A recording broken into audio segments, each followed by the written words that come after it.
Kia ora, my friends. Welcome back to Drop Balls and Big Calls, and welcome to NRL Grand Final weekend. Hence the Storm jersey, if you're watching.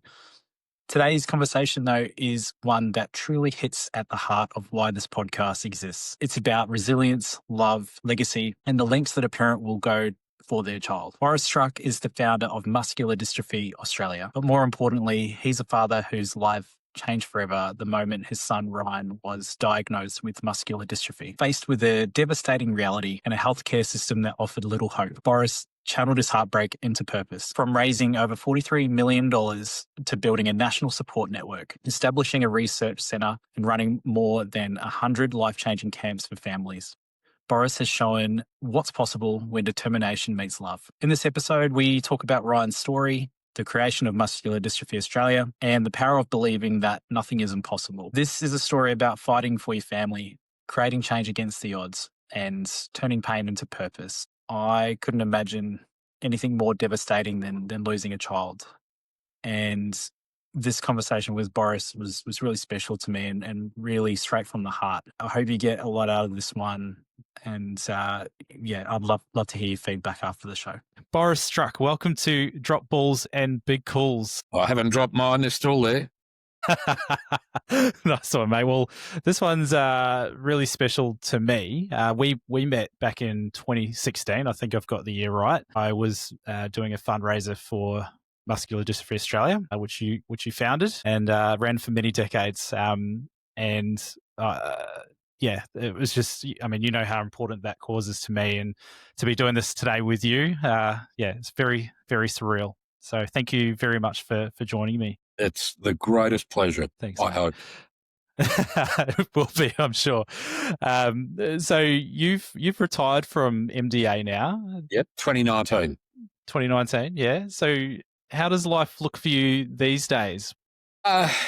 Look, retired 2019 mid-year, like end of June, and I was looking forward to spending a lot of time with Ryan in his shed. He bought a lot of equipment, mill, lathe, table saw, bandsaw, you name the equipment. 50 square metre shed. And I was really looking forward to spending time with Ryan in the shed. Now, we're one side of us, we're both similar, quite driven people. He was unbelievably driven. And every now and again and used to employ a retired fitter and turner, Tony. And Tony had the patience of a saint, and he knew how to do things. And he knew that to do this particular task, the sequence was A, B, C, and D. And Ryan would say, look, I prefer if you went to C, did that bit first, then came back and did A, B, and then jumped to D. Wasn't the right way of doing it, but that's how Ryan wanted it. And Tony said, hey, that's what you want. Tony's attitude was, he used to say to me all the time, I was Ryan's hands. I was not his mentor. I was not there to teach him. Sure, I'd show him things to do and how to do it. But he was amazing, and that was, it was fantastic. But we celebrated Ryan's 40th on the 16th of Feb in 2020. And that gave us a lot of pleasure, because I think the hardest words I ever heard were when Ryan was seeing the specialist after going through a journey of, GPs and, them saying, oh, he's only clumsy, there's nothing wrong with him and so on. And he was sitting, down here on a stool, and they did all the tests. And he said, oh, Mr. Struk, go home, enjoy Ryan. He'll be dead by the time he's 14 or 15. That was it. That was how. What do you mean? Oh, he's got muscular dystrophy. And it was with such arrogance. It was with such... No empathy whatsoever. No empathy. Now, if you jump forward to the opening ceremony of the Sydney Olympics, we had a function from the research centre at the Pump House Hotel in Nicholson Street, opposite exhibition buildings. And I'm finished up, just happened to be talking to this neurologist, those little round tables that you stand next to with your drink. And we had a very robust, wasn't an argument, very robust discussion. And I said to him, what you did, you really needed to buy Dale Carnegie's book on how to win friends and influence people, because what you did was just not on. And he agreed to disagree. And so I think the worst words I heard at that stage were, what the prognosis was for Ryan. And for him to celebrate his 40th birthday in February 2020 was extraordinary. It was such a milestone. We had family, friends, his carers and so on. We all gathered around. We had a fantastic day, and his cousin baked a beautiful birthday cake, but she made a tape measure on there, a saw, a hammer, cool. all edible stuff, because that's what he was into. So that was fantastic. And then, of course, COVID came along, and we were locked up, and we were locked up, and we were locked up, and 9th of October, midnight, the carer knocked on the bedroom door and said, "Oh, Ryan's got a blood nose." Went in there and cleaned him up, and he was all right. And he didn't want to go to sleep, so he sat up all night. Not sat up, laying in bed, talking to his carer, Karen, till the wee hours, and at about 5:30, 6 o'clock, knock, knock. Nosebleed again. We rang the ambulance. Ambulance came around, took him. I said, "Look, we'd recommend he goes to the hospital."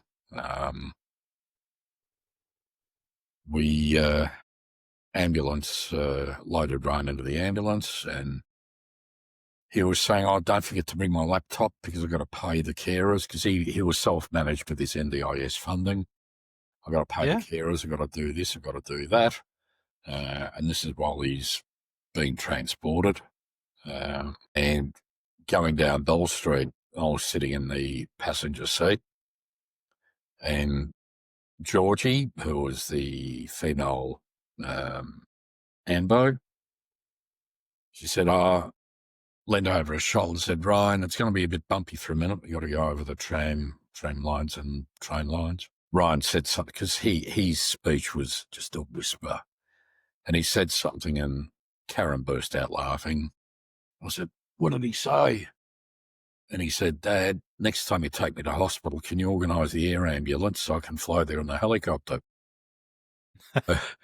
Even on the way to hospital, he still had his, sense of humour.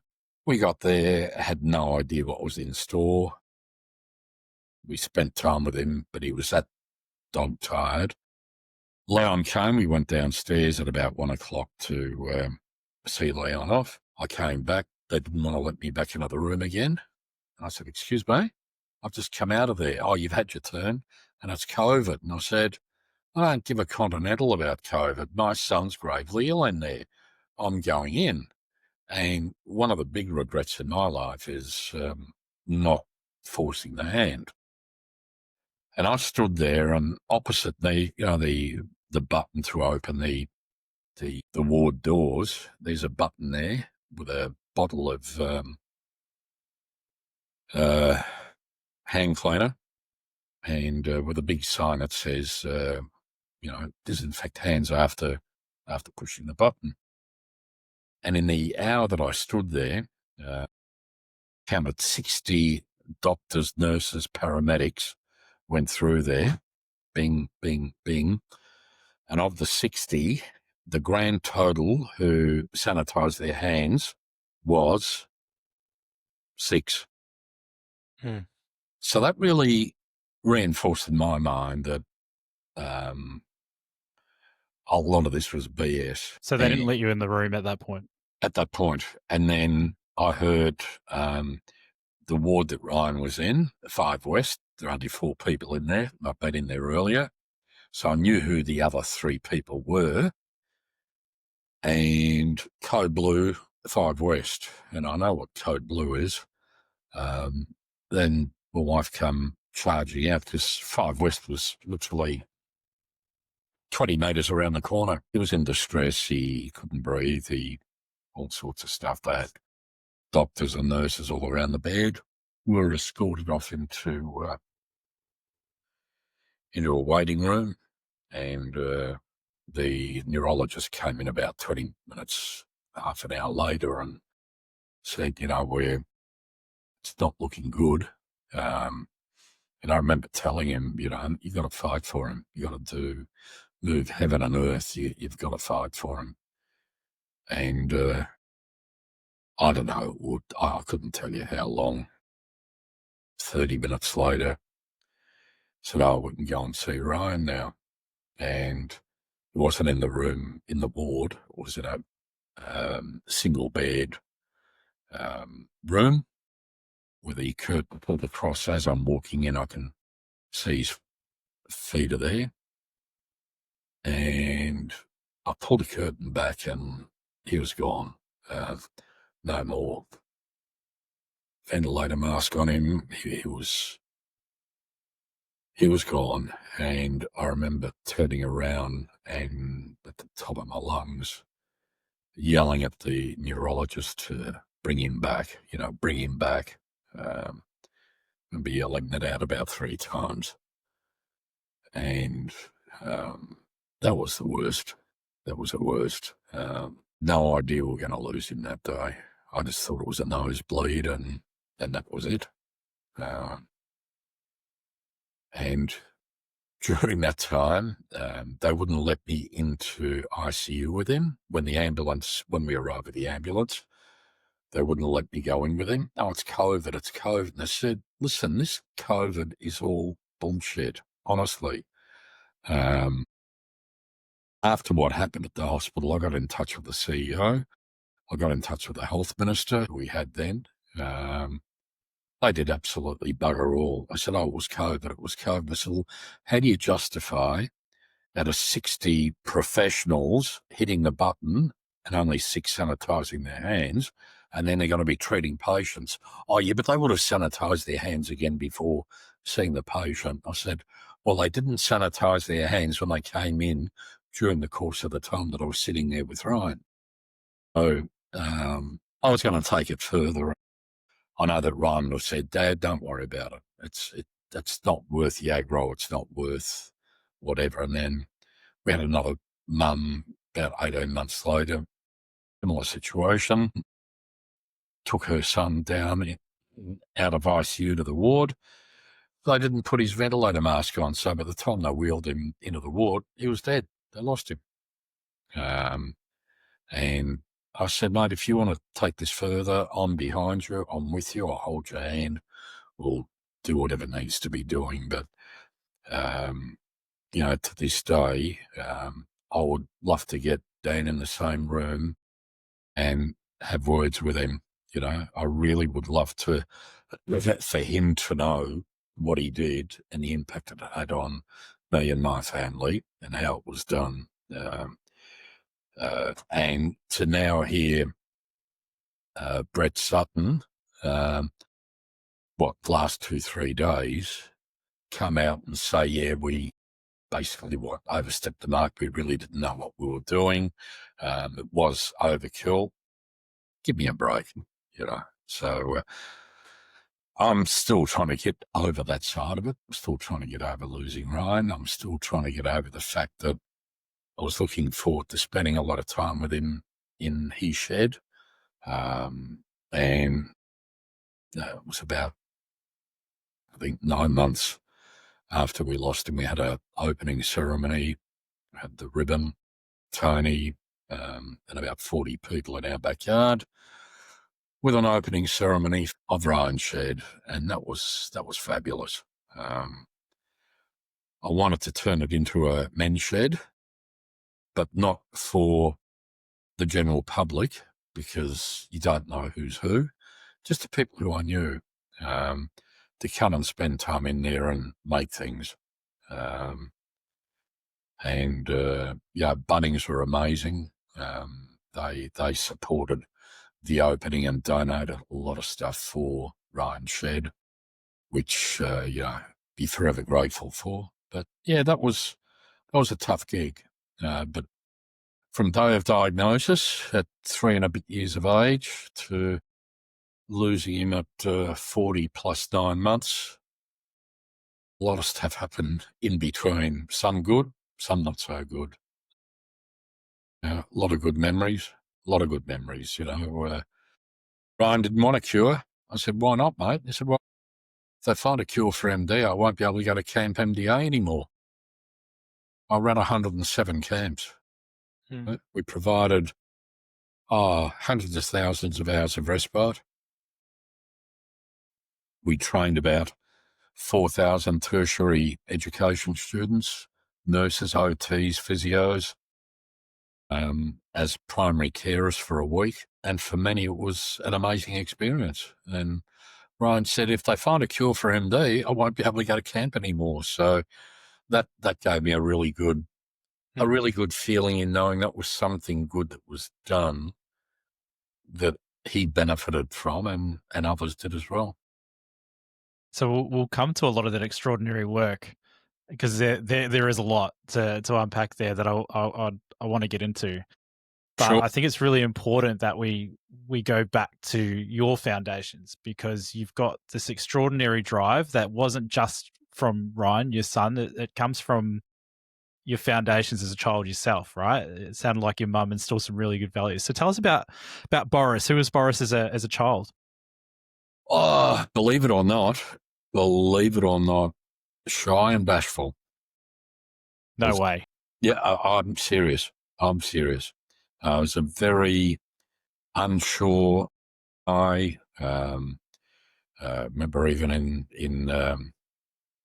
in primary school, there was one of the girls in primary school. Still remember, I fell in love with her in grade 5, I think. And the last time I saw her was in high school on my last day at Maribyrnong High, where we shifted to Strathmore, and I then went to Strathmore High. I remember seeing Kay to say, mate, I won't see you again, but I wanted to ask her out, but it was and I would love to know where she is today. That's one of the things with, probably not so much today, but with females getting married, they tend to change their surname. Yeah. I would love to know where she is. I'd love to put out a call on your show and say, hey, Kay, if you're out there somewhere, I want to meet you. Hey, from Maribyrnong Primary, you know where we are? Reach out. I grew up in a house with Mum and my sister. And I don't know, Mum always said, people judge you by what you do and what you say and how you do it. Said, always give it 110%. And always did. I always wanted to be the best at, what I was doing. Even, I've got 2 right hands. I love woodwork, love metalwork, and I spent a lot of time in Ryan's shed. But I remember getting the highest score at that point at Maribyrnong High School for woodwork, because I loved it. I loved doing it. I appreciated the feedback from the woodwork teacher, Mr. Ashton, who had his hand sort of looked like that. He lost about 3 fingers. And I thought, That's a good teacher with the saw. I thought to myself, what example is this for a woodwork teacher who's Midas fingers? Didn't dawn upon me at that stage, but when I reflected upon it later, probably not the best person to be teaching woodwork. But that aside, no, Mum always taught me to, give 110%. And I like excelling. I like getting the best out of, what I could do. And, as I always looked a bit older than what I was. So in high school, I used to go down to Spencer Street Station and line up at 7 o'clock in the morning. This is during the school holidays to land a casual job. And this would be offloading beer or tea chests of tobacco leaf from Myrtleford or, whatever. And I'd work for 2 weeks, then back at school. But I'd always give it, 100%, in what I was doing there. So that sort of work was casual, off the books, and so on. At that stage, God, I think I was earning, like $12 a week or whatever it was. It wasn't a great deal. But the tax man never saw any of it, so it didn't really matter because my name was Barry, and the boss would yell, "Hey, Barry, come and give us a hand over here. Barry, come over here." Oh, shit, he's talking to me. So that was, but probably my first full-time official job was at Caterpillar. The big yellow bulldozers and all of that. Fascinating place, and I was there for about 18 months, but my job was to go to shipping, get the landed cost of the equipment, use various formulas to price up the equipment to put on in the price book for sale by the dealers. And I got tapped on the shoulder, and the boss called me and he said, "Oh, look, you've had complaints about your work." I was mortified. I said, "What do you mean complaints about my work? I'm giving it 110. I mean, what do you want me to be doing?" He said, "No, I want you to slow down." I said, "What do you mean?" He said, "Well, you're doing a week's allocated work in 3 days and you're showing other people up and they're getting pissed off." I said, "So what? I've got to slow down and not live up to my expectations and my ethics and all of that and bludge out." So I took on the role of social club secretary. So the other 2 days I used to spend running events at Caterpillar for a while and then left the place, and that was it. But that was such a huge shock to be told I'm working too hard, too efficiently, and I'm showing other people up. It still didn't compute for me. Yeah, it goes against the grain of everything you've been taught to this point. Mm, D- absolutely. But I was an d- entrepreneur. That word, entrepreneurial? that's the one. That's the one. You can cut that word out. We lived over the fence in Maribyrnong from what was then Tracy Speedway. That was the gravel speedway, solo sidecars and midgets and all of that. And because our back fence went onto the speedway, I used to jump the fence, get a pass out. Used to cost 5 and sixpence in the old currency, showing my age. Used to cost 5 and sixpence to get in. And I used to sell a pass out for 2 and 6. I'd come back home, jump the fence, get a pass out, sell another one, go home, jump the fence, get a pass out. And Mum used to work all week as a tailor and she'd be earning about £20 a week. On one Saturday, I'd earn about £15 to £18 in jumping the fence and selling pass outs. How good? Yeah, I had that, how could I, and I often think I've never been driven by money per se, but I often think had Ryan not been diagnosed with MD, had I not wanted to make a difference for him and as a result for others by establishing an MDA, sliding doors, what would I have achieved otherwise in life if I apply the jumping the fence and selling pass outs? If I applied that sort of, not philosophy, but looking at ways of making money and seeing an opportunity, what would have happened? I think I've turned out a better person. At least I hope I've turned out a better person. But Well, I certainly think you have. thanks. So, yeah, let's go to the next chapter now. Tell us about the moment you found out you were going to be a dad for the first time. Take us back to that moment. Well, Leon was number one. Ryan was number two. Totally unprepared. Had no idea. You know, what is this thing? What do I do with him? Felt exactly the same. It was. Look, things are different today. I'm sure they are. I think when I talk to people, what you said earlier on, like best thing that's happened to you and things like that. It was different for us in my era. There was not a division. That's not the right word, but I don't know. It was. I was surprised. I really, didn't know what to do with this little thing that I screamed its head off and filled its pants. So it was, to me, you couldn't communicate or in any meaningful way. Uh, but once I got older, it was fabulous. I mean, I look at now before Ryan came along, the time I spent with Leon, and when Leon was older, because I was spending so much time with Ryan, at camp and fundraising and trying to make a difference. And unfortunately, I copped a bit of flack because no other parent wanted to volunteer their son for publicity. Oh, no, no, no, no, no. So Ryan, I promise this will be the last time, but I need you for a newspaper or TV or whatever it may be. And he didn't want to do it. He did not want to do it. And even when I retired, ABC 7:30 report did a 8-minute story on me and my retirement. That was, broadcast and so on.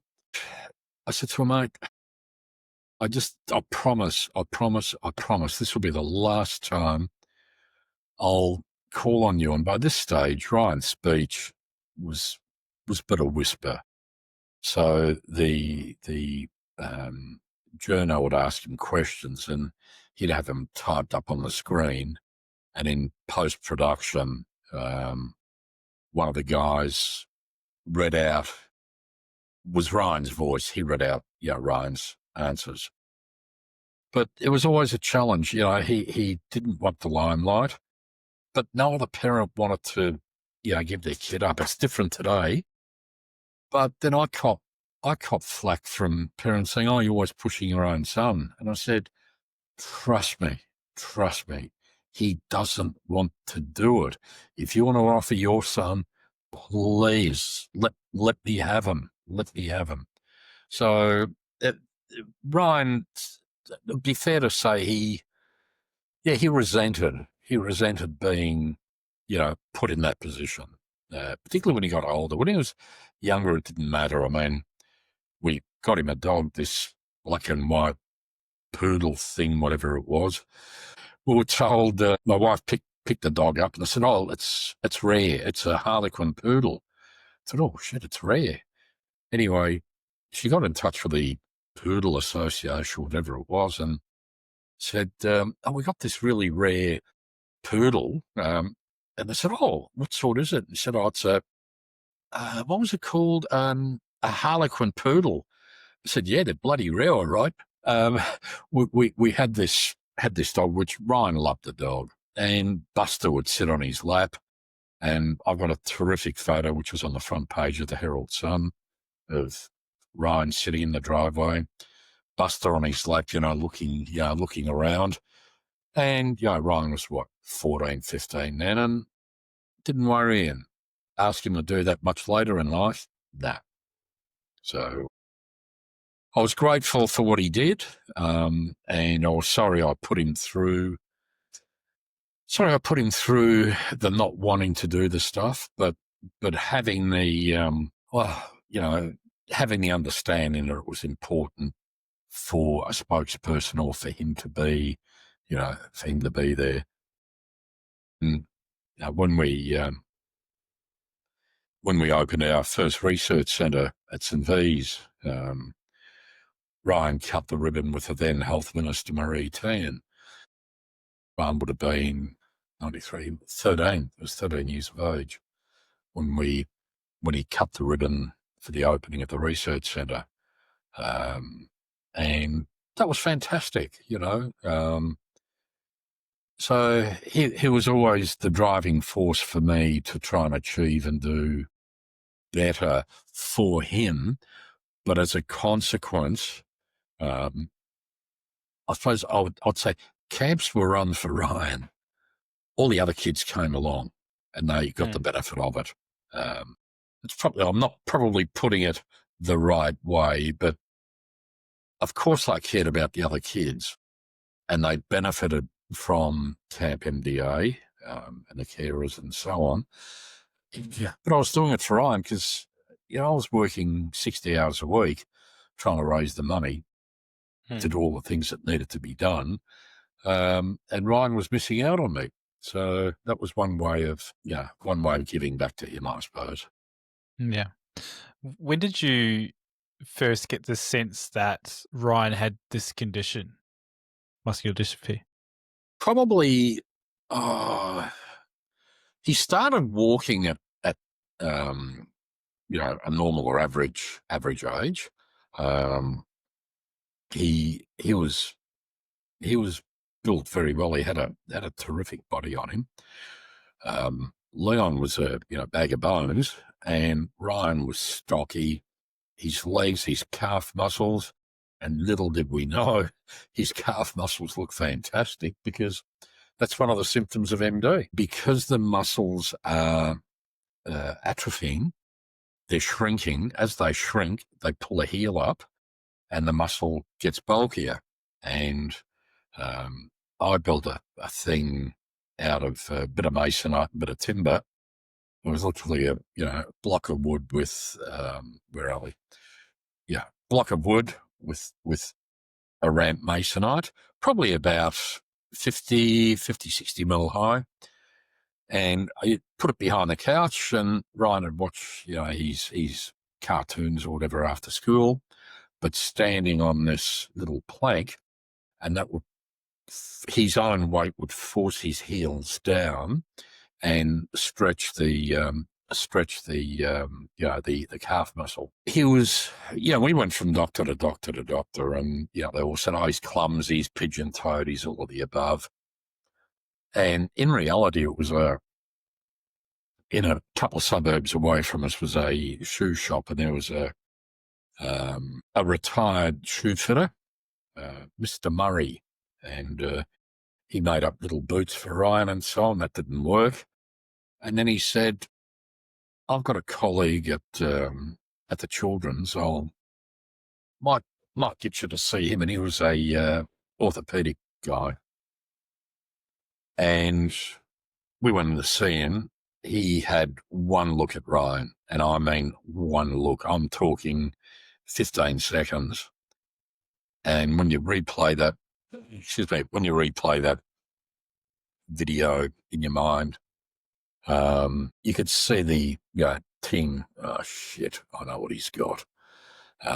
He'd diagnosed MD or Duchenne muscular dystrophy, and he said, "Look, I might refer you to a colleague of mine. He's a neurologist." And to me, all I knew about neurology, it had to do with the brain. And trust me, there was nothing wrong with Ryan's brain. He finished up getting diplomas, and he got his BA, which is another story. We make a note of it, and I'll tell you about it. We went to see the neurologist, and he asked Ryan to lay on his tummy on the floor and get up as quickly as he could. And Ryan walked his hands up his thighs to stand up. A very, very typical trigger. That's called the Gowers movement. And he knew instantly what Ryan had. He knew. But went through the charade of getting the blood test, getting a muscle biopsy, and it was late that afternoon that we told him, go home, enjoy him. I've already told you the words. Yeah. Went out to the car, absolutely devastated. Parking ticket on the car. Of course, yeah. Start driving up the tollway. It was a freeway then, it's a tollway now. Driving up the freeway, get near the Essendon airport where you go under the dip of English Street. And Rod said, "Oh, I'm going to pee really badly." I said, "Mate, not a problem." We pulled up on the side of the freeway, got him out. He's peed on the freeway, back in the car. We've driven home, and that was it. So that whole process, he was 3.5. 3.5. So yeah, probably didn't understand really what was happening. No, no, not at all. And the look, we tried to pack in as much as we could. We went up to Expo 88 up in Queensland. That was 8-10 days there. He had a ball. I remember he was still able to walk all the way up to Cavill Avenue. On the way back, he said, "Oh, Dad, I'm tired." I said, "Mate, not a problem." Picked him up, had him on my shoulders, carried him back. And there was, every day was, yesterday was his best day.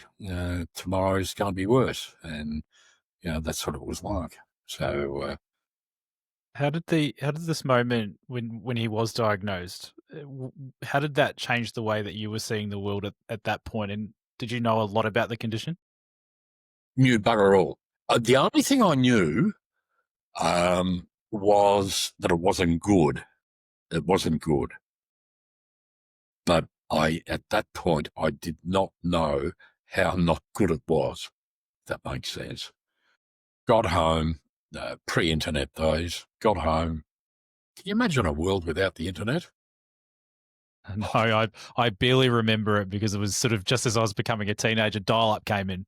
Yeah, tell me about it. Yeah. I grabbed the encyclopedia, and it was literally, can't remember the exact words. It was a fatal muscle wasting disorder affecting boys. A fatal. I thought, front door, that's not good. So I knew it wasn't good, not good, up until, reading that. What pissed me off, and that's the only word I could use. So he knew from the time that we saw him to the time he had the blood test, the biopsy, and so on. He actually had to be booked in for that. And I can't remember, about 4 or 5 days to put together a kit of information, whatever. And we're told, and he says, I've got something. I've got something here for it. Just hang on a minute.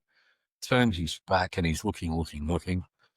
Then he hands me a little bit of paper that big, and it wasn't even like that. Still got 2 left. Hey, I drink my coffee, all right? Look, I empathise.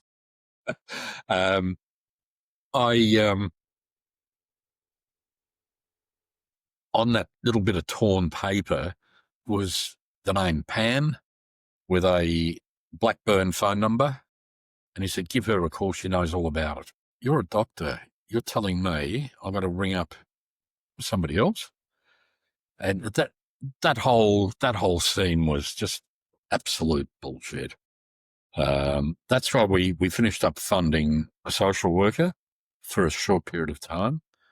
And then even now we fund Danny at the Children's Hospital. She's a neuromuscular nurse coordinator. Brilliant individual, just loves the kids, loves her, loves every element of MD, of what it means and what to do and how to support the kids and so on. So we fund that position. But yeah, it was, that whole diagnosis, the delivery was very, very poor. Different ball game today, but that's because, we've had conversations. I remember about three years ago, I did a presentation to, I don't know how many, it was in the big room at the Flemington Race Course. It would have been 400 scientists, postdocs, and so on there. And I spoke about the diagnostic process and how I found out, or how I was told. And the absolute necessity for parents to link in with scientists and for scientists to link in with parents, to support each other, to understand each other, to know the motivation and so on. I think makes a difference. I remember coming home one night and came into Ryan's bed. It was, oh, g'day, mate, how are you? And I wasn't in a particularly good, it was can't remember what happened during the day, but it was pretty exhausting. And he says, Dad, I don't know why you're doing this. I said, well, Ryan, I want to help find a cure for MD so we can get you out of the wheelchair and, go and kick a footy or whatever you want. His reply blew me away. It really did. But Dad, I don't want to get out of the wheelchair. This is me. The wheelchair is part of me. As an aside, one of the training things that we did with the students who are going to be carers at camp was the fact that you don't walk up to one of the kids, put your elbow on the headrest and start talking to them. I said, how would you take it if I walk up to you and put my elbow on your shoulder and started talking to you? It's like, oh, hang on, same applies. You must have. There must have been moments where you felt completely powerless, though, in those early years. Oh, absolutely. There are people in life who make things happen. And there are people in life who sit there, they see something go whizzing past, oh shit, what happened? I want it to be instrumental in one of the words I use for MD, for the initials, is make a difference. So, sorry, just to backtrack, Ryan said to me, I don't want to walk. So what do you want? He said, I just want enough strength in my hand that I can change the floppy, I can change the CD, I can pick my nose, scratch my bum, and that's it. He said, I don't want to walk. This is me. And I remember sitting on the floor at a conference with an eminent double doctor. He was a neurologist and a PhD. And this is in between sessions. I'm sitting on the floor. He's next to me, Jacques. In Toronto, I think it was, from memory. And I was talking about Ryan. I said, you guys, meaning scientists in general, you're thinking about this the wrong way. You're thinking about a systemic treatment, get up and walk, you're fixed. I said, no, you think about incremental, work on the thumb and the forefinger, give them strength. So yes, they can pick their nose, they can scratch their bum, they can change the CD, and then increase, make it the arm, scratch the back of the head. So don't go for the holy grail of a systemic treatment, make it incremental. And what blew me away at the plenary session with nearly I think it was 1920, I think, from memory, scientists, didn't use Ryan's name, didn't use my name, and that's fine. He just said, I was talking to a parent, and we've got to change our thinking. We shouldn't be aiming for a systemic treatment. Of course, if that happens in a serendipitous way, fantastic. But let's work on incremental. Let's make small differences, because those small differences, could you imagine for Ryan, no longer yelling out, Dad, can you come and change the floppy or whatever? He can do it himself. The degree of independence that would provide would be fantastic. So now Ryan had a great brain. Honestly, I'd want to get something, A, B, or C, and I'd say to Ryan, mate, can you do a bit of research and tell me, am I better off with A, B, or C, and give me the reasons? When these days you plug it in a chat GPT or Perplexity or whatever, that's how you got your answer. He'd go away and, 1 or 2 days later, he said, forget A, B, and C, you actually want J for these reasons. And he was right. he'd go and do all the research and tell me why, that was better. And that was part of, he was very much like me. I had a Meccano set when I was a kid. You probably don't remember those. I do remember Meccano. You Yeah. do. Fantastic. I'd love to know where all of my stuff is. But Ryan would pull everything apart. My mum was a tailor, and I've got her sewing machine here. It's a 1948 Pfaff, a German machine. Better than Singer. Brilliant machine. Sewing machine. And Ryan, of course, got Tony. They were going to pull the machine apart, grease all the wheels and bearings and make it work better. Yeah, okay, they took it all apart, put it all back together again. Doesn't quite work the way it was designed to work. So I've got somebody who I know who's actually a sewing machine mechanic. He said, give me half an hour, I'll have it. I'll have it tweaked out for you. But he loved taking things apart. He wanted to see how they worked. And good on him. He used to say, I'm the only one in the family who's got a university degree. And I said to him, yeah, mate, you got a BA? He said, yeah. I said, you know what a BA stands for? He said, yeah, Bachelor of Arts. I said, no, it means bugger all. He said, oh, don't be like that.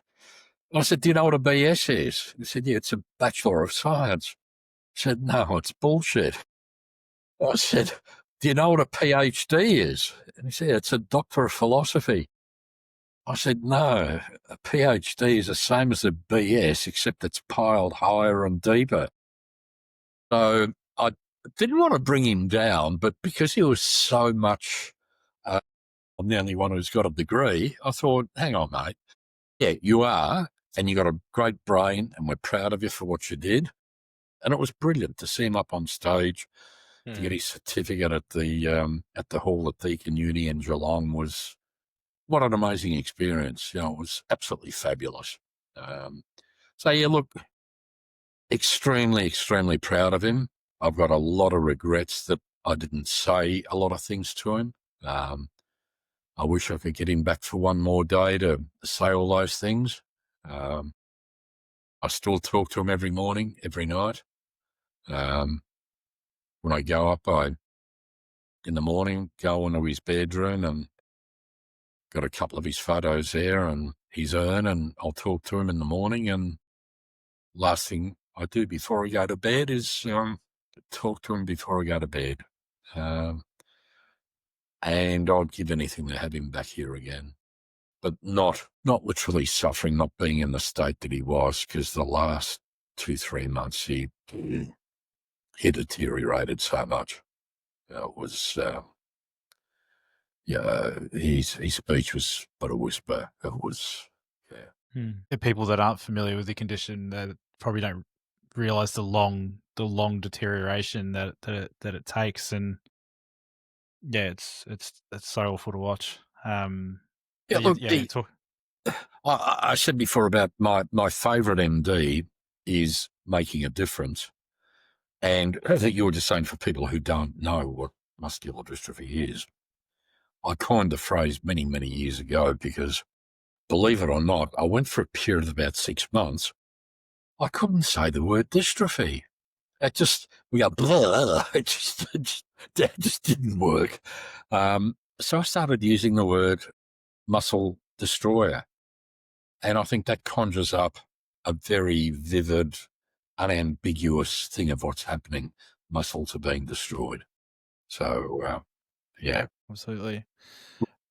So what was the first seed of the idea that became Muscular Dystrophy Australia? Making a difference. Literally I've got to make a difference. I fought that hard to raise the dollars to buy our building in North Melbourne. And I know the blood, sweat and tears that went into that building.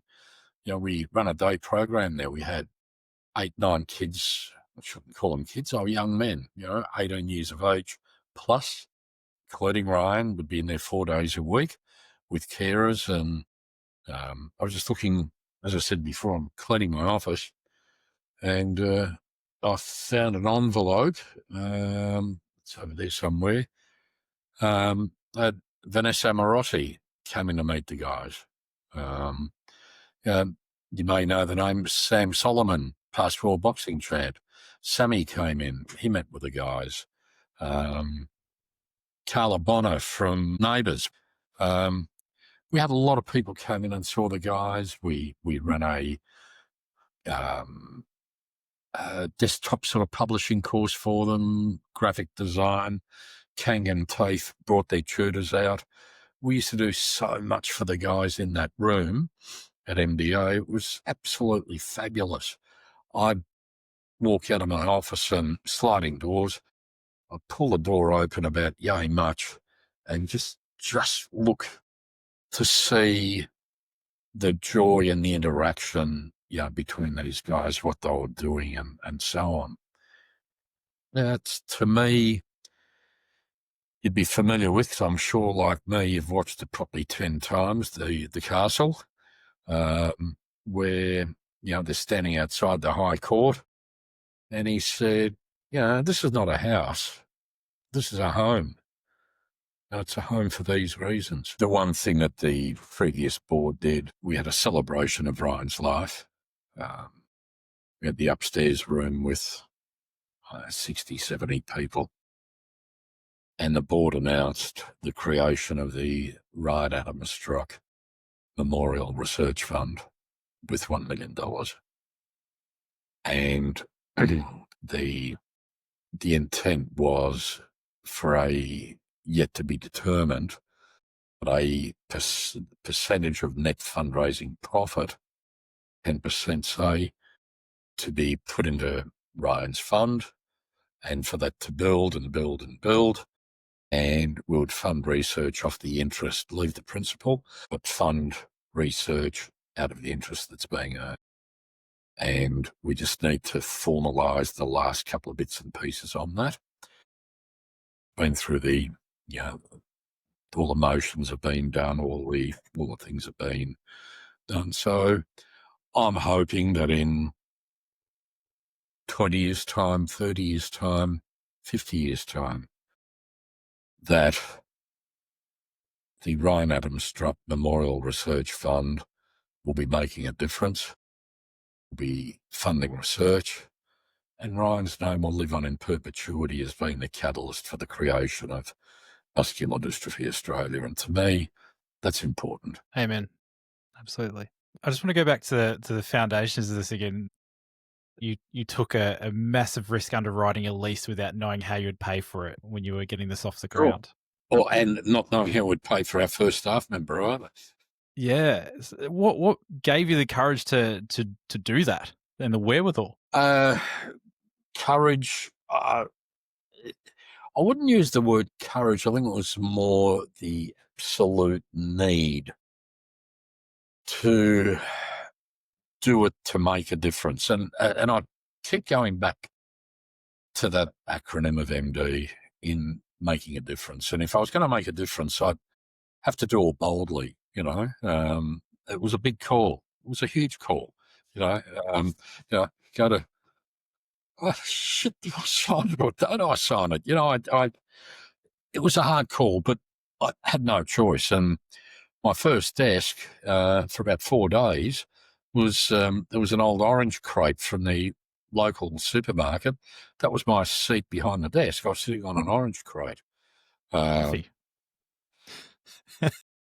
I got an aversion to oranges now? No, I don't. It had to be done. It had to be done. I think if you go back to the, jumping the fence and selling pass outs for half price, I think there was that element of knowing that, I could do things to make it happen. I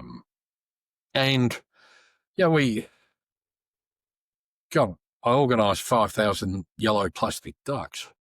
We numbered them all, and we were going to float them down the Maribyrnong River during the Saltwater River Festival as a raffle. And I got in touch with Nick Hill, who was then the marketing director of Ansett Airlines. I said, Nick, I need a prize for a raffle. I get 50 calls like this a week. I said, yeah, but this is a raffle with a difference. Tell me about it. I said, well, we're going to dump 5,000 5,000 yellow plastic ducks in the Maribyrnong River and let the wind take them downstream to the finish line. And the finish line, I thought, what the hell do I use for that? So I got in touch with the Footscray Baths and said, can we borrow one of your lanes? And then we worked out the length of the lane, I think from memory is 25 metres. Wasn't long enough to go across the Maribyrnong River. So I said, okay, can we borrow 2 lanes? So we strung that across the Maribyrnong River. When I told Nick what we were doing, he says, okay, what are you going to do if there's no wind? And I said, well, that's where you come into it. I said, you're going to bring a DC-3 down here, up the engines and blow them up the river. He said, what do you want for a prize? And I said, look, give me return airfares for a family to Queensland to the Gold Coast and a week's accommodation. And we scored, I still remember the name, Ocean Blue Resort. And that was so easy to get. And I thought, this is easy. I don't know if you remember Quincy ME. It was Jack Klugman. He was a medical examiner. This is going back a few years. I remember hearing him on 3AW, and it was an interview. And I said, so, what else do you do? So I do a lot of volunteer stuff for muscular dystrophy in America. What? So I rang up 3AW. I said, look, can you put me through to Jack Klugman? They said, he'd left out. That was pre-recorded. He's left. So, shit, can you tell me where he is? And so we can't do that. And I said, look, my son's just been diagnosed with MD. Please, I need to get in touch with him. He was staying up in Little Collins Street. I wrote a letter to him, had it hand-delivered. He rang me on the landline that afternoon. I said, what can I do to help you? He said, I'd love to do a TV ad. And I said, well, you will need a script and we'll need the TV station to stump up for it.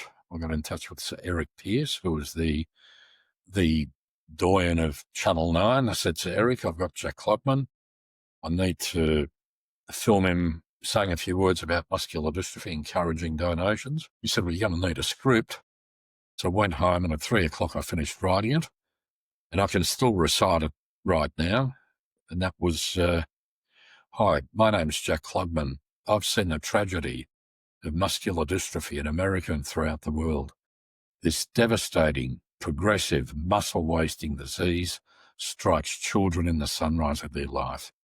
Please go to your local branch of the National Australia Bank and make a donation. That was it. Gave that to Sir Eric and he said, that's fabulous. Passed it off to Jack Klugman. We filmed it at the old Bendigo Street in Richmond over the swimming pool. Went to air and we got $2,500 in donations. And now we're going back to 1984, 85. And it was about 2 weeks later, we had a $50,000 donation. And I thought, oh, shit, if this is how easy it is to fundraise, I'm in. So it was just the luck, grabbing the opportunity. And, we started raffling off Harley Davidsons. And up until recently, I'd given away 75. But the first Harley, somebody said, oh, there's a music festival up at Broadford. Here's a phone number. Give him a ring and see if you can take him to the music festival. Sounds fabulous. So I rang up. Hello. I said, oh, mate, I understand you got a music festival. I want to bring up a Harley and raffle up some tickets for muscular dystrophy. Yeah, no worries. This is the address. Okay. Roll up, there's bloody police everywhere. I thought, what the hell's all this? They wanted to search my car. I said, mate, I'm only going to the music festival. And they sort of looked at me. I said, we want to look in the boot of your car. I said, look, I'll do you a deal. I'll let you look in the boot of the car, but you've got to promise me you're going to buy a raffle ticket for the Harley hanging off the back of the tow bar. So all the coppers came over, sold them heaps of raffle tickets, and come around the corner, and the music festival was the Hells Angels rock concert. Perfect place for a Harley. Yeah, but for me, for muscular dystrophy, hey, And I remember about 4 Harleys later, I was up on stage to do a talk about MD. Now, you've been on stage before. When you're in the audience, you look up at the stage is up at about 5 degrees. When you're up on the stage looking down the people, it's about 90 degrees looking down. So I get up there and their PR manager, Baring, said, well, I want to introduce you to my very good friend, Boris. He's from MD. Um, um, mentally deficient. Oh, no. And I go, he couldn't say muscular dystrophy. So I get up there, grab the microphone. I found out later, people thought I was a comedy act being introduced like mentally deficient. And I just said, guys, I'm here to invite you to a fight. Yeah. So it's a fight for my son's life. Yeah. A fight that's been going on for 8 years. And then I started talking. Honestly, for the next 8-9 minutes, you could hear a pin drop. I had guys came up to me afterwards, opened up their wallets, tears in their eyes, and said, here's for your son. I said, mate, this is for research. And I went back there about 4 or 5 times. You know, they were great supporters. I grabbed a bit of cardboard one night, after listening to the Angels playing, which was fantastic. Got a bit of cardboard, put underneath the trailer of the Harley, left the biscuit tin with tickets on the trailer. Woke up in the morning thinking, oh shit, probably the money's gone, the tickets are gone. There was more money in there than the value of the tickets, which blew me away. And then I think one of the biggest gigs I had was up on stage in Sydney at the Olympic Stadium for the 100th birthday of Harley Davidson. I was the opening act for In Excess. I was wedged in between Ella Hooper, Killing Heidi, and In Excess. Got up on stage and spoke to 30,000 people about muscular dystrophy. Wow. And we raised $100,000 that night. So I suppose I always looked at anything is possible, nothing's impossible, and if you try, you just might succeed and you just might get there. So Absolutely. I think in my time heading up MD, I think I saw the raising of about $43 million, establishment of a research centre, funding 9 PhD scholarships, running 107 camps. And I'd like to think I made a difference in the life of so many families and kids affected by MD, but most importantly, I know that, in a different way, I made a difference to Ryan's life. Absolutely, mate. Ryan would be super proud of you, and as we all are. It's certainly been wonderful, just from my own perspective. Watching how you've gone about things over the years, and incredibly inspired by your story. I want to touch on Camp MD8 because that seems like such a special initiative, mate. Tell me about how that came about, what it's about, and what it's done. Ryan was very close with his cousin Chris, and during the school holidays, Ryan used to go around to his place. It was my wife's brother's place, and his wife. And this is the first year that Brian was in the manual wheelchair, and their house was far, far from being wheelchair friendly. There were 4 coffee tables in the room, 5 couches. Like, there was no room to move. It was just, I thought, bloody hell, what do I do? Because I want to be out there. You should be fundraising. What do I do? So, and at that stage, we're already starting to, care for Ryan. Like, I don't know how you sleep, but God, I toss and turn during the night. I'm on my left, on my right, on my left, on my right. And it's with Ryan, it got to the stage where he couldn't very easily turn, and he wanted to be moved and all of that. So he'd have to get out of bed. So you're running on, the smell of an oily rag, you're tired, all of these things.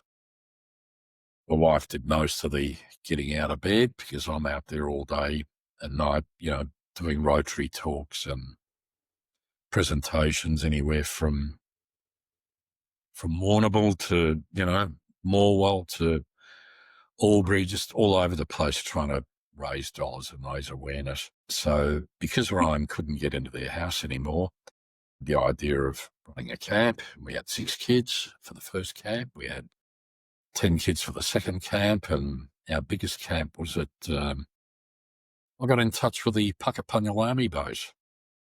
And I said, you've got a lot of land out there, 20,000 acres, and you've got lots of areas that aren't in use all the time. Would you sponsor a camp for our kids? And they said yes. So we had 106 kids and carers there. Amazing, amazing experience. The Army really laid it on. We had the School of Catering provided. One day lunch was flambéed garlic prawns. It was the most amazing experience. And, I love my photography, and I used to take a lot of photos at camp. And a couple of the service people got their dress white, and 3 of the boys, they dressed them up in their mesh uniforms, and there's Ryan sitting in there, white, they look fabulous, and they're sitting there with a glass of champagne, James Bond style. They were the experiences. And long story, which I won't go into, but I was looking for a particular place out in Tubarak to photograph, and I was at the general store, and the lady said, "No, I don't recognise this, but the lady sitting over there, she's a local. She might." So I walked up to her and said, "Oh, excuse me." And she's looked up and said, "Oh, Boris, how are you?" And I'm going, "Who the hell are you?" I didn't recognise her, and said, "Oh, I was a carer," and she rattled off the kid's name. I was a carer at Puckapunyal. I said, "You're kidding me." He said, "Yeah." So we sat down and we chatted for about an hour and a half. And we stayed in touch, and actually rang her when we lost Ryan. But she said, "Do you know what?" Sandy said that the experience that she gained as a carer, how we educated, the exposure, the whole lot, how we prepared them for camp, put her in good stead. Now, she's the senior HR manager at a very, very significant organisation now. And she said, "I put it all down to that 1 week at Camp MDA and the training that you provided." So did it make a difference? Absolutely. In her case, in the case of the families, case of the kids. We had so many things that we did at camp. We invited the local Indigenous tribe over, and I said, "Oh, we'll go out there and we'll throw a few boomerangs." And I said, "Well, these guys can't throw boomerangs." I said, "No, we'll throw them, but we've got to wait till it's dark." Yeah, okay. So waited till it's dark. We've gone all outside and had the, probably, I don't know, 70 centimetres across. But unbeknownst to me, they'd coloured LEDs in the boomerangs. And when they flew through the air, these amazing, coloured swirls through the sky. And I thought, that's extraordinary, thank you very much. And at the end of the night, and I've got it in my lounge room, at the end of the night, they presented me with a didgeridoo. Beautiful. Really cool. We did, do you remember the band Magic Dirt? Yes, I do. Yeah. Yep. What are their initials? MD. Yeah. They came around and performed at camp. And I'm looking, we used to take a lot of gear, and I see all these road cases and everything got MD all over them. I don't recognise these boxes. These ours. I go, duh, Magic Dirt. So, yeah, look, camp, thousands of students we trained. hundreds of thousands of hours of respite. Just the best thing that we did. The best thing that we did. Very, very proud of Camp MDA, but that went through a hiatus of about 4 years after I retired. And they ran the first one. It was a one-day event for about nine or 10 kids. And hopefully they'll get back into the big camps. But NDIS has made a big difference because these days, if the kid wants to go or the family wants to go to Queensland or whatever, they can do it through NDIS. So it's been a paradigm shift, but camps were just amazing. I got in touch with the Air Force in Canberra. And I said, what's the chance you can do a flyby at Bacchus Marsh of, the kids at camp? Honestly, it was about a 75-page contract, which I had to read every page, initial and God knows whatever else. And the flight lieutenant came out with his secure radio, and he was with us at Bacchus Marsh. And this guy flew down from Nowra or wherever it was into Essendon, whether they refueled or whatever. And then, we're ready, come in, the whole lot. 4 minutes later, straight over the treetops, did all the aerobatics, dummy bomb run, the whole lot. And then flew back to Canberra. And then one of the camps that we ran out in Coonawarra, out of near Sale. I got in touch with the Air Force base in Sale. I said, look, the roulette's practice. Can we come and watch them? I've got 42 or 45 kids. Can we come and watch them perform? I said, well, it'll have to be on a particular day. And we got down there and they put on a silver service barbecue. All the Air Force guys are dressed in their mess uniform, the whole lot. All the service barbecue. And we were in front of a big hangar. And he said, can you get all the kids to line up with their back to the hangar? I've stood in front and I said, guys, he said, you've got about 20 seconds. I said, right. But guys, just a quick word. Can you please show your appreciation to Royal Australian Air Force for hosting today's barbecue? And that's as far as I got. Next minute, over the roof, went vertical, the 6 roulettes, and they did the whole 8-minute roulette air show for us. It was, jaws dropping, the whole lot.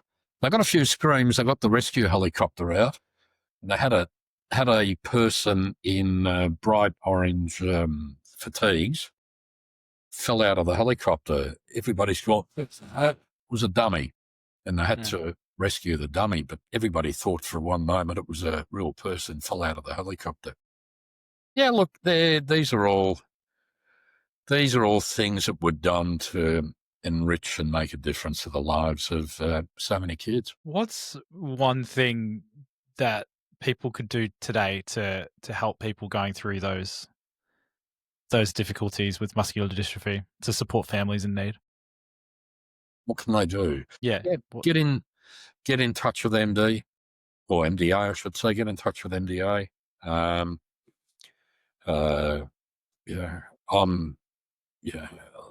Whilst I'm retired, if a family's really, really desperate, they'd have to be desperate to want to talk to me. If I can be of any help talking with them, happy to do that. But you get in touch with MDA. There's a wealth of experience there. That's what we're there for. To support families, to offer advice and so on. And if members of the general community, if they want to help make a difference and perpetuate Ryan's name, make a donation to the Ryan Adams Struk Memorial Research Fund, care of the MDA. And that way, Ryan will live on in support of research and making a difference in his way to, the future generations of kids and families affected by MD. We'll come into home stretch now, and I want to come to your your photography, because this is a love of yours, and Yes. you're bloody good at it too, might I add. Where did that love come from? I've got we've got a grandson who's 4 years old, and it would be fair to say would have 4,000 photos of him. I've got 4 photos of me as a 4-year-old, and that's it, holding a box brownie camera. So I had a camera in my hands as a 4-year-old. I had a permanent darkroom. I used to do, a lot of black and white photography in film, and that was amazing. And I ran a session at MDA many years ago on how to develop photos, and to me, exposing a piece of paper, putting it in this liquid, and then watching it and seeing the latent image materialize, to me is still a wonder today. Okay, now it's all on this stuff. It's on the computer. It's it's a different level of creativity. But I ran a session one Saturday afternoon in Ascot Vale for the kids. I had about six, 7 or 8 kids there to watch this. I was all excited. I showed them one photo that was developed, and it came up, and okay, yeah, and they went off and did their own thing.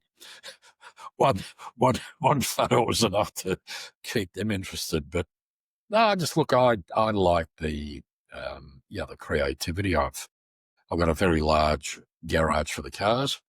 I've got a studio set up there. I've got the backdrops on reels. I like portraiture. I like photographing, particularly people. Love landscape. Now one of the only positives at the moment of the fact to get to travel a fair bit. And in fact, Leon and I are leaving at the end of October for 2.5 weeks in Namibia again, and Cape Town. So Amazing. I want to photograph the Himba. They're the local tribe, and they're a very attractive people. But if people want to have a look at what I do, just go to my surname, Struk, struk.com.au. They can have a look at some of my work. No, I find it very enjoyable. I like to see the end result. One of the things that literally brought tears to my eyes was in Finland last year. Standing there, and it's on my website, photographing the Northern Lights. The whole sky was green, and I'm standing there saying, Brian, I hope you're here. I hope you can see what I can see. This is just absolutely extraordinary. But I brought a tear to my eye because it was just such a beautiful, natural thing to see. It was quite extraordinary. So, yeah. No, photography, love it. The only thing I don't like, the iPhone takes bloody good photos, not as good as what the big Nikon does, but to lug around 12, 13 kilos of camera gear in the bag, sometimes I'll think, do I leave all my camera gear behind and just rely on the iPhone? Not with all the skill set you've built, and Oh, well, you're very kind. You're very kind. I'll put a link in the show notes to your photography, because it's Beautiful. it's amazing stuff. Thank you. And last question, mate, and we'll let you get on with your dinner. But you said resilience now means continuing forward after losing Ryan. What does that look like in real life day to day? My wife tells me I'm depressed. I don't know if I am or not. I don't sleep well. I get about 2 or 3 hours. I wake up and I'll lay there for an hour and a half from 2:30 till 4 o'clock in the morning, then fall back asleep again. Constantly thinking about Brian, what I could have done, should have done differently. But life is finite. I've really got to get on with living and make most of the time that I've got. I can't change the past. Just got to hope that, I come out of it better than, and I'm sure I will.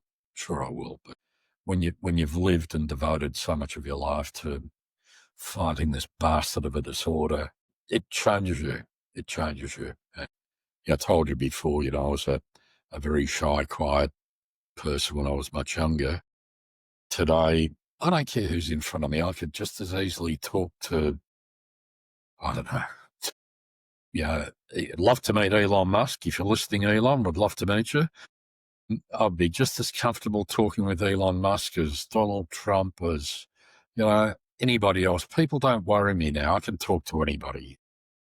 When I look at that from the shy individual that I was, that's certainly a bit of a turnaround. Last one. Well, again, mate, we'll get all those links off you and put them in the show notes. Yeah, it's a really important one and super important to me as well. I'm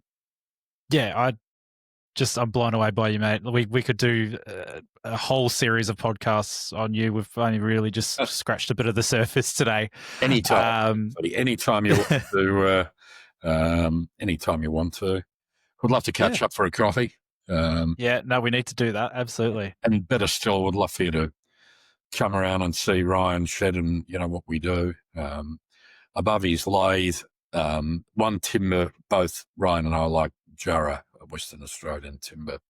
I've got this huge Jarrah panel behind his lathe with his photo.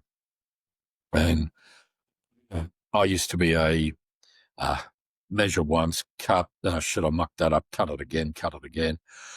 Excuse me, whereas Ryan is measure 5 times, cut once. And every now and again I'll stuff something up. And I just turn around, look at his photo and just say, oh, Ryan, I stuffed that up, didn't I, mate? So in a lot of ways, he's with me in Ryan's shed, and I'd love for you to come around and have a look. And, if you've got 2 right hands, have a go at making something. Well, let's lock it in, mate. I'd love that. Good. All right. That was Boris Struk. Thank you so much for listening to this episode of Drop Balls and Big Calls. We'll put some links in the show notes so that you can donate to Muscular Dystrophy Australia. Again, really important cause, funding research and providing a lot of support to families out there in need. So whatever you've got, it all makes a difference. So I'll put the links in the show notes. If you've got some feedback for the show, feel free to send us an email, jason@bigcallspod.com.au. Good, bad, the ugly, whatever you want to send through. We'd love to hear your feedback. If you're interested in sponsoring the show, there's 2 ways to do that. If you're a business, you can get in touch with me through the same email. Or you can go to setbackcollective.com.au. You can make a donation through there to the show. It goes towards funding new equipment so we can keep building the show, doing in-person interviews and making sure that we're getting the reach that we need to grow the show and get more guests. On the guests, if you do have any suggestions, we'd love to hear. Referrals are the best source of lining up interviews for these things, and we're always looking for new guests. So if you've got a recommendation, feel free to get in touch. But above all else, just, again, grateful for you being here and listening. Make sure you like, follow, and subscribe wherever you're listening to this podcast. We're all over social media as well. Just look up Big Calls Pod and you'll find us. But again, thank you so much.